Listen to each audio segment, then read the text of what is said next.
আমি যে তোড়ে যাচ্ছিলাম ও কাছে খবর হয়ে গিয়েছে।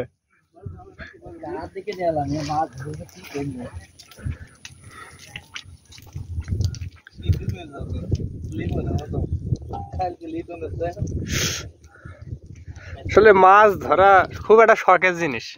দেখ মাছ ধরতে এসে মানুষ মানে কিনা বল কইলো যে সেই ৬০০ টাকা খরচ করে ফেলছে, কিন্তু মাছ যে ওই টাকা দিয়ে কিনে খালি হচ্ছে বেশি মাছ কিনা যাবে।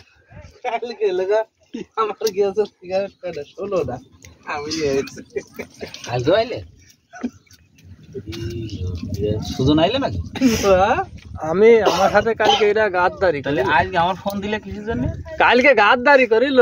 কালকে আপনার কাছে ফোন দিস কিন্তু ফোন দিলে হ্যাঁ ঠিক মাছ ধরজন বল দিয়েছে বলছে ফোন দিস তো কেন কি হিজন দিল ফোন হাফ কেজি কত হইলো না ফোন ধরলেন না? আমি ইয়েতে হাফ কেজি মাছ খাইবা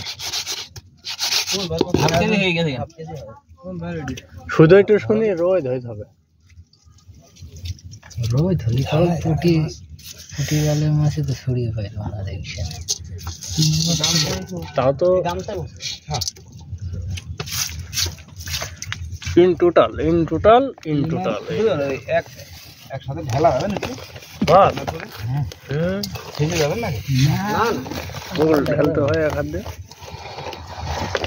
তাই বলে আজকে জানো নেটে পাবলিশ হয় না জানে, তা এই রাত্রি হবে রাত্রে একবার মাছ চুরি করতে আসতে হবে তারপরে এই এরকম পুটি আমরা তো পাইছি আর দিটো কই রে ও সাগরে মেরে ফেলেছে দাদা সে বড় পুটি কই ও মাইন ভাই জাল পাইতেছে ওই কোনা কবে না ওরে ওই ভাই জাল নাই জালটা বসে ওই সে পুটি লাগবে না কইটা দেখা বেশি ঘুরতেছে এখন যেতেন তো পুটি কোন বিলে কই হবে না থাক বউ চলে যাবে জঙ্গল তেন ধরা হয়েছে।